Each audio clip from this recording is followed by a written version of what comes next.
Judy Halpern. Judy, nice to meet you, a fellow Yes. Tallahassean. Yes, so, I was a teacher. What sort of teacher? At Florida State? No, here. Oh, amazing, amazing. It's nice to meet you. I used to teach middle school and high school. I thought you meant that. Oh, I did Before. that too. Oh, really? Before I got my PhD, that's what I did. That's right.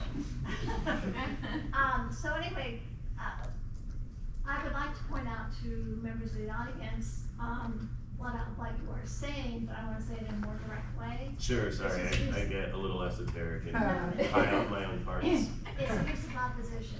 It's what? It's use of opposition. Use of opposition, Yes, sure, you yeah. do it thematic. I hear you talking about thematically. I hear you talking about in the sentences that you read, the juxtaposition.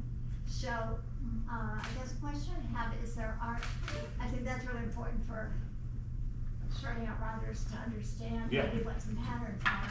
Yeah. Are there some other patterns besides opposition that you became aware of that you could pitch to us? Yeah, that's a big question. Thank you, Judy. Yeah, I mean, it depends on, like opposition is like the fundamental force that holds the universe. You know what I mean? Like the countervalent force is inside the electron. And I think that the same is true in the writing, that we're at the level of, syntax, like having one word sort of like brush up against another word in an interesting way, to the level of character, to the level of plot, you know what I mean? Like however macro you want to get. I think that oppositional, I think that opposition is one way of talking about it and complexity is another, you know what I mean? Like just the idea that, I came to America from Iran when I was 3 and have an immigrant, my dad worked on industrial corporate poultry farms his whole life and, I have the typical sort of like first generation immigrant comes to this country and works a backbreaking job so that his kids can like fail at improv school sort of story. You know what I mean? Like except mine, instead of failing at improv school, I just like became an addict, you know what I mean? And then became a poet. I don't know which one was worse to him. I'm kidding about that. But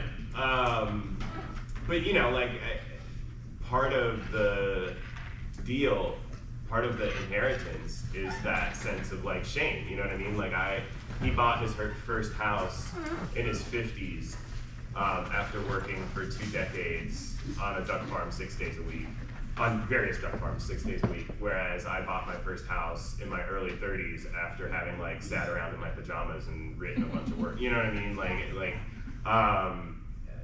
It's this sense of like, well shit, like what do I, you know what I mean? And I want that too, and I guess I'm not really answering your question, Well, but or maybe it's just an encouragement to look for patterns when you're looking at different authors. yeah, and also like, I guess what I'm trying to say is that, there's one way of writing a story that is like monolithically certain, right? Like there's one version of a poem that says, I am sad, I am looking out the window and it is sad. I got broken up with and I am so sad.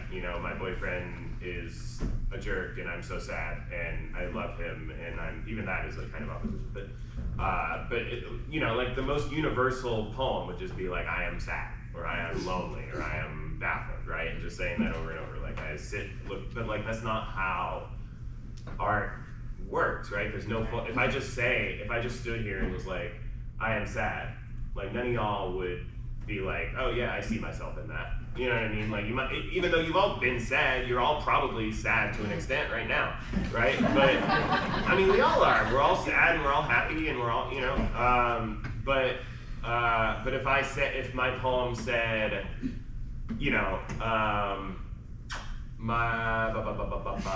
my husband just left me and we used to grow tomatoes in our garden and now the garden's gone to dirt and I'm feeling so crummy and rudderless and I don't know what to do, and I got on the apps the other night and I went on a date with some guy and he wouldn't stop talking about his fantasy football team and his portfolio, and then the waiter brought out a salad with a big tomato on the top and I started crying right there at the table. right? Like that's how art works. You know what I mean? Like it's like you find the foil of this tomato, right? Like we used to grow tomatoes together, and then the tomato comes back, right? And that suddenly now we're like repetition. yeah, so repetition. Yeah. So like if I say I am sad because my husband left me, you're all like, yeah, no, that sucks, but you're not gonna relate to it. You know what I mean? Even if your husband has left you, right? I don't know why I keep. My marriage is fine. Thank you very much.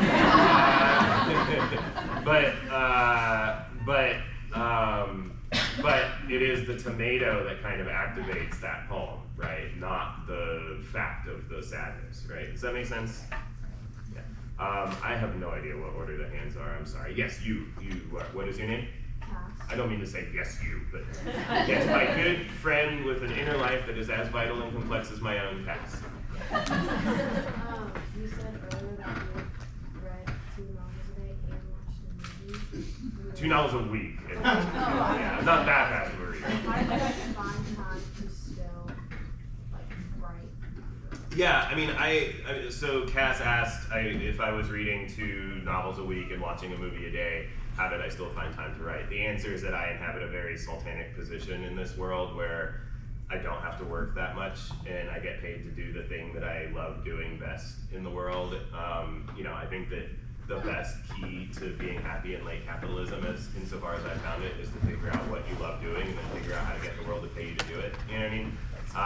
And so my work is right. I've had a lot of. I used to get fired a lot, as you can imagine. And so I've had all the shitty jobs. I used to drive forklifts, third shift at a Subaru plant, and I used to, I've had every sort of front of house, back of house, restaurant job that you can imagine, every sort of service job, retail. I substitute taught for a long time. I've had a million jobs, and so you will never hear me at any point for the rest of my life complaining about this. You know what I mean?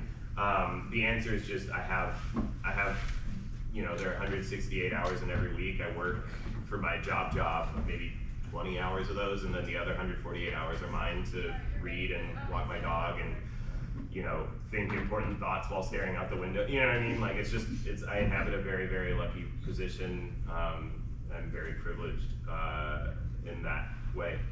There are many points in my life when it's been otherwise, but right now, while I am living this particular existence, I'm trying to avail myself of it as much as possible and use that time, so. I know there were other things. Hey, friend. What's your name? T. T? Yes. Nice to meet you. I'm Kaveh.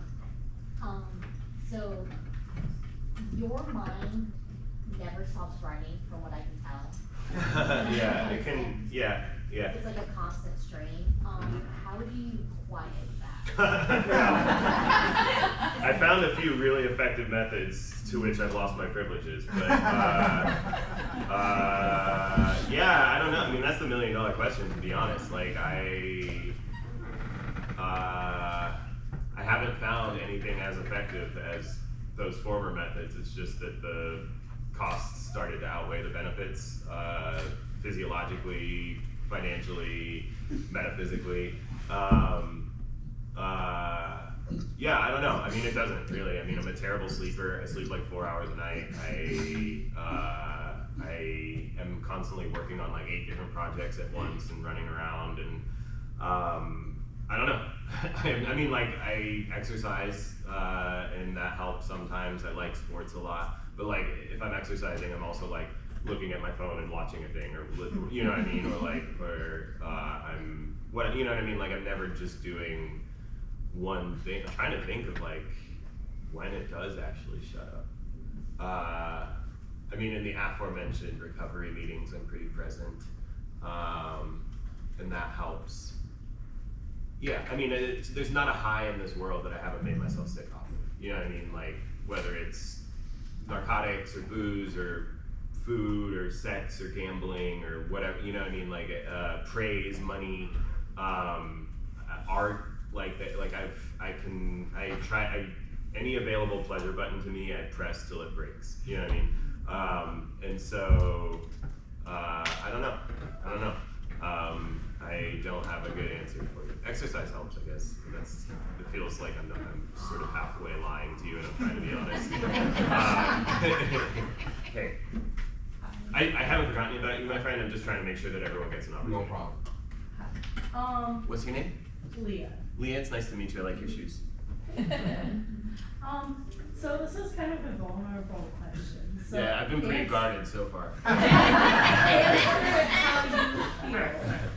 So, I mean, I have not necessarily a parallel background to yours, but I've done a lot of dumb stuff. I've plugged out of college twice. had Same, three same, kids. twice. Had 3 kids, came Yeah. back, I loved it, Yeah. I'm doing so great. Yeah, that's great. Shout I out you. loved writing in high school and in my youth. But I did feel like my best writing came when my world was falling apart. Sure. And now it's not, and that's great. Yeah. I can't write though. Like, I don't know, like, letting go of that. I really enjoy writing, and it might not be something I can ever do to that extent. And that I have to learn to be okay with that, and I don't know how. Yeah, I mean, that's a beautiful question. Thank you for sharing that with me. I don't think you have to learn to be okay with that. I think that getting back to it is an actionable goal that's perfectly available to you. I think that there's no, I've taught middle school, high school, undergraduate, grad school, PhD level. Like, I've taught every level of student, and there's not a single student. I've taught thousands of students at this point, and I've never taught a student who wrote their best work when they were 17.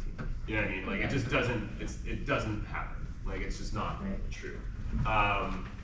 The poet William Wordsworth said, "Poetry is emotion recalled in tranquility," right? In other words, like, no one sits by their dying husband's bed